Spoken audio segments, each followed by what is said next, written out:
تو اگر آپ اس چکر میں ہیں نا کہ آپ ہر سوال کا جواب دے دیں، جو آپ سے کوئی پوچھے بس آپ بتا دیں، تو آپ زندگی میں پریشان ہو جائیں گے. پھر آپ یہ والی لاجک یاد کر دیجیے گا کہ بھائی یہ لوگ ہیں اور لوگ کبھی آپ کی تمام باتوں سے آپ انہیں کبھی بھی فلفل نہیں کر سکتے. ٹھیک ہے، تو یہ لاجک آپ یاد رکھیے گا. سوال کا بات کر رہے تھے وسیم صاحب، گھڑی 5 روپے کی ہے. اب جو آپ سے سوال کر رہا ہے گھڑی 5 روپے کی ہے، تو ایک چھوٹی سی بات کر کے میں گفتگو کو آگے بڑھانا چاہوں گا جلدی سے. مثال کے طور پہ کسی بہت ہی اچھے رائٹر کی بڑی فیمس انگلش کی کوئی بک اگر ہم لینا چاہیں، سر ماشاء اللہ کیونکہ آپ آلریڈی امریکہ کے ساتھ کام کر رہے ہیں، کوئی اچھی فیمس بک اگر ہم لینا چاہیں کتنے تک کی مل جائے گی مارکیٹ سے؟ $100 کا مطلب ہو گیا پاکستانی تقریباً 8,000 روپے. ٹھیک ہے، تقریباً 8,000 روپے کی آپ کو ایک بہت اچھی بک ملے گی. اب اس بک کو آپ اٹھا کے پہنچ جائیے کسی رتی والے کے پاس، کیا ویلیو لگائے گا اس کی؟ تو سب تو انصاف کا ترازو کہتا ہے 2 روپئے لے لو، یہی ہوگا. یہ لے کر آئے 8,000 روپے کی، وہ کہہ رہا ہے جناب چلو 1.5 ہم نے 2 روپئے دے دیں گے. یہی کہے گا نا.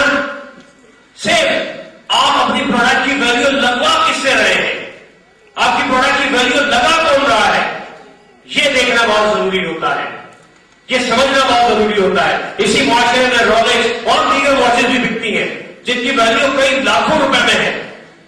ایسے ہی ہے. تو آپ اپنی پروڈکٹ کی ویلیو کس سے لگوا رہے ہیں، یہ اطمینان سے دیکھ لیجیے، سمجھ لیجیے، آپ کبھی زندگی میں پریشان نہیں ہوں گے. ورنہ یہ مثال یاد رکھیے گا کہ وہ جو $100 کی بک لے کر آئے تھے وہ ردی والا شاید اسے 5 روپے بھی نہیں دے گا. تو آپ کی اس پروڈکٹ کو آپ کس کے ہاتھ میں بیچ رہے ہیں اور کہاں دے رہے ہیں، تھوڑا سا ریئلائز کر لیجیے گا. امید ہے آپ کو جواب مل گیا ہوگا. نیکسٹ کوشچن کیا تھا؟ کہاں سے دے گی؟ اب اس پہ بھی تکلیف ہے. پہلے تکلیف ہوتی ہے دیتی کیوں نہیں، دینا شروع کر دے تو کہاں سے دے رہی ہے. ٹھیک ہے، اس سوال کو ہم تھوڑا سا سمجھ لیں گے کہ یہ سوال اکثر ہمارے ذہن میں اس وجہ سے آ جاتا ہے کہ جی دیکھیں جی میں آیا، میں نے صرف $60 دیے، $70 دیے. ٹھیک ہے، آہستہ آہستہ ہو جائے گی. اب 2 دوست آئے، انہوں نے بھی 70 دیے، ملٹیپلائی کتنے پیسے ہو گئے جی؟ 140 ہو جائے گی وسیم صاحب. 110 ایسے ہی ہے. 210 لگا لے بیٹا، ٹھیک لگا. چلو $210 ہم نے دیے اور کمپنی نے ہمیں دیے $30. ٹھیک ہے،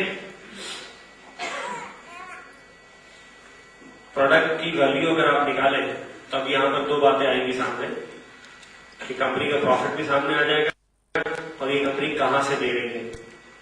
اگر ہم پروڈکٹ کی ویلیو نکالیں تو یہ گھڑی اس کمپنی کو کتنے کی پڑتی ہوگی، ہے کوئی آئیڈیا؟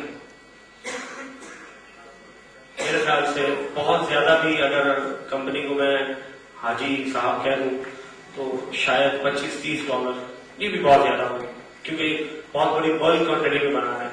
اگر $30 بھی ہے تو 3 واچز کی ویلیو کتنی ہو گئی باس؟ $90. ابھی ایکسٹرا کتنے کمپنی کے پاس جی؟ نہیں 90 نہیں ہے نا، 210 میں سے 120 ابھی کمپنی کے پاس ایکسٹرا موجود ہے جس وجہ سے کمپنی نے 30 آپ کو دے دیے. اب ایک اور اسی زمن میں اگلا سوال آتا ہے، اس سے اوپر والوں کو بھی تو دے گی. اچھا، یہ اوپر والوں کی ایک سائڈ ہے لیفٹ، کچھ دے گی؟ انڈرسٹینڈ؟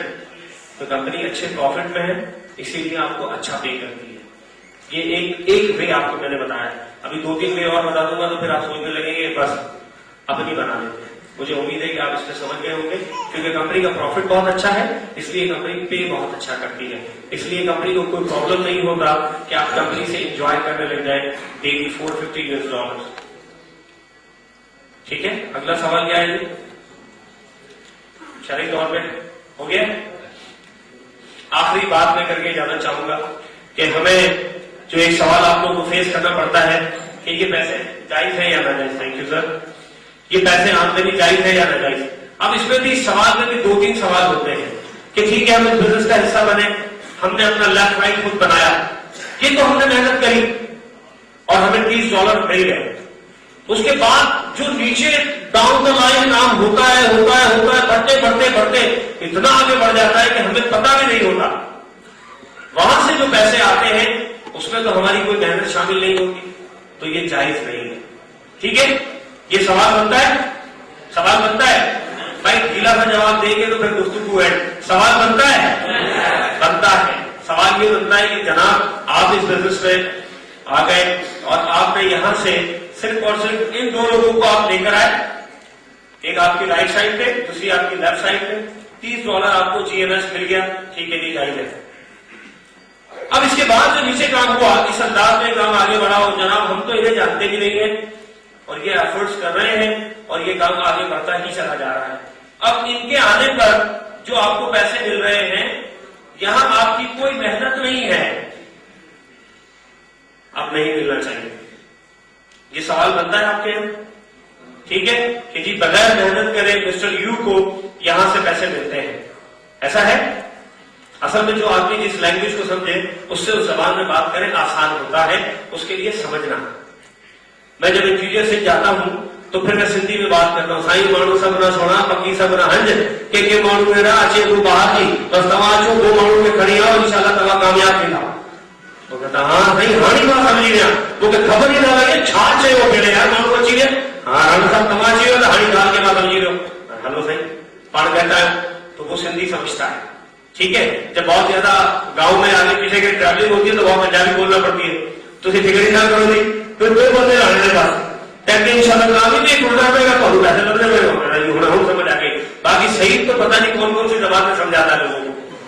اس سے بھی مجھے سیکھنا ہے 2-3 زبانیں. یہ کشمیر میں ماشاء اللہ اچھا کام کرتے ہیں, انہیں کافی لینگویجز آتی ہیں, تو کام اس طرح آگے بڑھتا رہتا ہے. اب اسی طرح کی بات جو لوگ کرتے ہیں انہیں سمجھانے کے لیے ایک سمپل سی بات میں کرتا ہوں. سر ہم ایک مثال لیتے ہیں, فور ایگزامپل ایک بہت بڑے ادارے کی دارالعلوم کی, ایک دارالعلوم جس کی ڈیوٹی ہے دین کی تعلیم کو آگے بڑھانا. ٹھیک ہے, اس کا نظام کیسے چلتا ہے, اس نظام پہ اگر ہم بات کریں تو یہ ساری لاجک ہمیں سمجھ آ جاتی ہے. سر مجھے بتائیے کسی بھی ادارے کے نظام کو چلانے کے لیے ایک صاحب کی ضرورت ہوتی ہے جنہیں ہم کہہ سکتے ہیں ناظم اعلیٰ, ایسا ہی ہے؟ سر مجھے بتائیے یہ تقریباً ناظم اعلیٰ صاحب کی سیلری کیا ہوتی ہے؟ جلدی ہاں 50,000. آپ ہو جاننے والے ہوں گے, چلے تھینک یو. 50,000 روپے ناظم اعلیٰ صاحب کی سیلری ہوتی ہے. ایک صاحب ہوتے ہیں جو ایک اسسٹنٹ ہوتے ہیں جنہیں ہم کہتے ہیں بھائی ناظم اعلیٰ, انہیں کتنے دیتے ہیں بھائی؟ 30,000. Okay good. ان کے بعد ایک صاحب ہوتے ہیں جنہیں ہم کہتے ہیں مفتی صاحب. مفتی کہہ رہا ہوں, مفتا نہیں کہہ رہا. سوچ سمجھ کے بات کرو, ایسا فتوا لگے گا یاد کرو. چلے آپ کی بات مان لیتا ہوں 20,000. ٹھیک ہے, مفتی پہ تو ہم بھی آئے تھے نا. چلے پھر ایک صاحب ہوتے ہیں جنہیں ہم کہتے ہیں قاری صاحب. اب آپ یاد آ گئے, کلاس ناظرہ.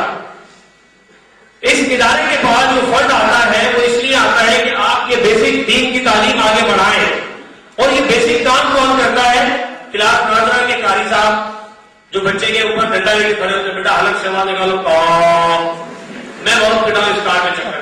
زبان دان کی نوک پہ لگنا چاہیے, پھر بولو کام ہو تو دیا قاری صاحب بیٹا. تو مجھے میرے قاری صاحب بہت یاد کرتے ہیں. تو قاری صاحب کی سیلری کتنی ہوتی ہے بھائی؟